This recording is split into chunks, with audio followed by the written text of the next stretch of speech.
This is what a Dodge Dart should look like to me. My mom drove a 1966 Dodge Dart GT convertible well into the 90s, so I have a definite opinion as to what it should look like. Enter the new Dodge Dart. It's got a lot to prove to me. Will it hit the mark? Let's find out. Well, in terms of its looks, I'd like to see a couple styling cues that throw it back to the classic Dodge Dart.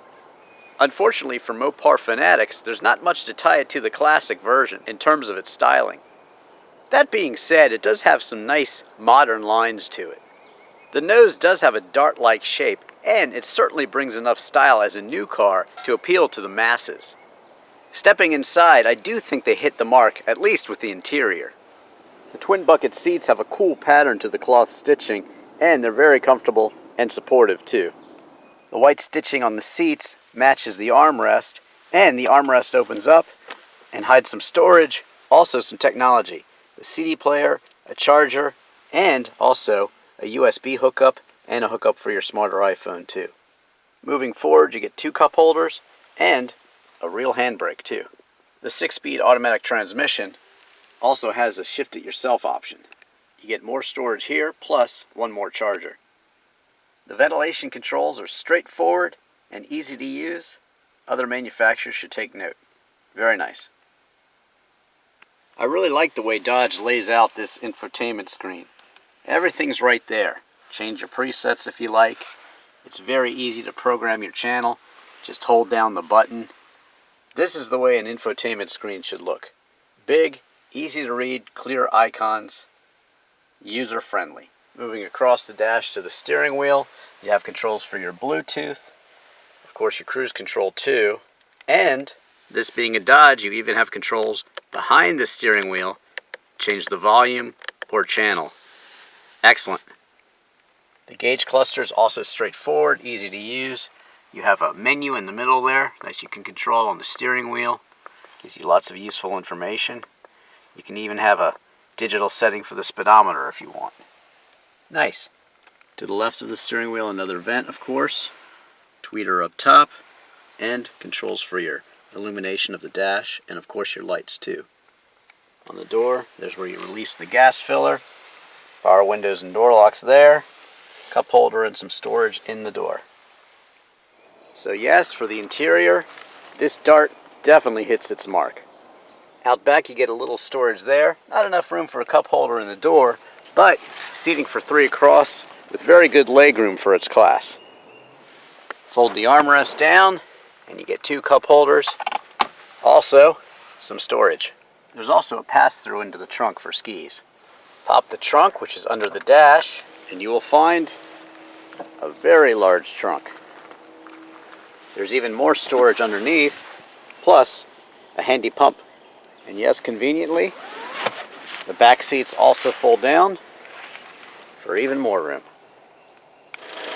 Powering the Dodge Dart SXT is a 2.4-liter inline-4 Tiger Shark engine, which produces 184 horsepower and 171 pound-feet of torque. It's mated to a 6-speed PowerTech auto transmission that'll get you to 60 in 8.2 seconds. Fuel economy is rated at 23 miles per gallon in the city and 35 miles per gallon on the highway. You can expect 27 miles per gallon overall.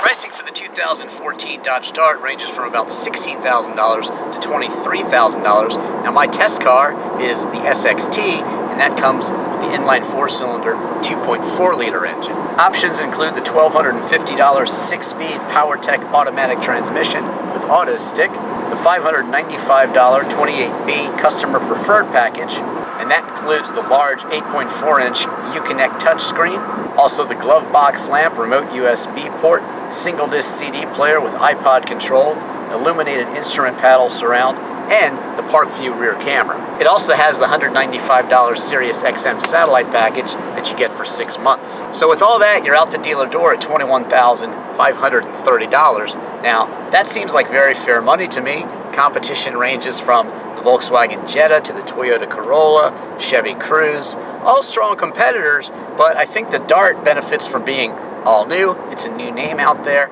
and it is a very solid car with a lot of great features. And you can equip it many different ways, either entry level or well equipped.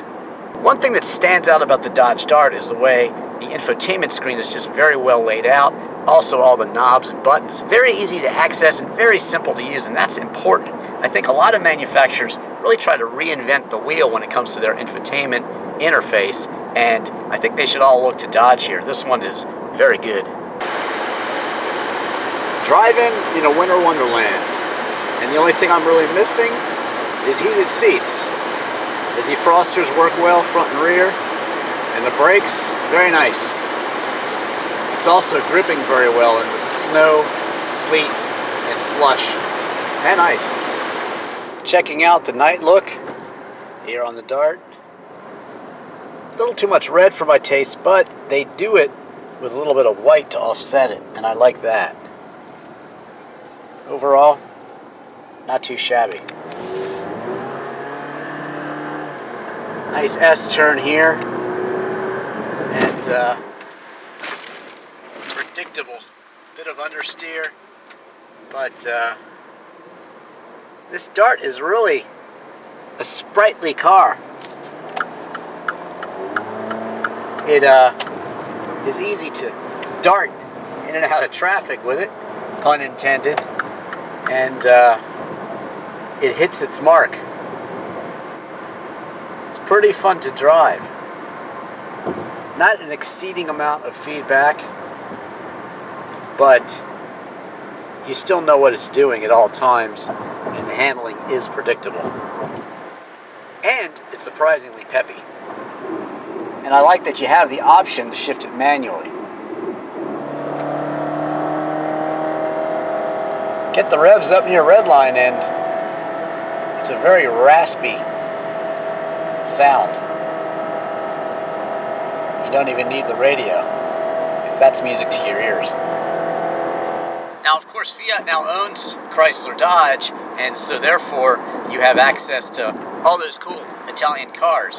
The Dart actually shares engines with the Fiat 500 Abarth, and also it shares a chassis with the Giulietta Alfa Romeo. And Alfa Romeos are really exciting cars to drive. They handle very well, and guess what? That helps out the Dart here. They've basically taken that chassis from the Alfa Romeo Giulietta, and they've made it a bit longer and wider, and that's what they've built the Dart on. So you've got independent suspension all the way around, and you've got four-wheel disc brakes, even on the entry-level Dart, and that says a lot. This is a car that definitely handles well. So in the end, conjuring up an old, much-beloved name can be a very tough business for an automobile maker. It can also be great marketing, and I think great examples of that are in the case of the Dodge Challenger and the new Beetle. Those are cars that really all do bring back the old great feelings associated with the originals. Now, with the Dodge Dart here, it's a little bit tough because the Dart had a very distinctive shape, and they really didn't go after any retro styling cues. They've kept it current, they've kept it in line with other Dodge cars, but I would have at least liked them to do a convertible. That being said, the Dodge Dart is a very well-rounded car. It really offers anything you want in a compact sedan, and it does it with a good amount of performance and handling, and also nice tech and good features as well. So it's a very well-rounded car, and I think it's a car that will definitely hit the bullseye for you. I'm Drivin' Ivan Katz.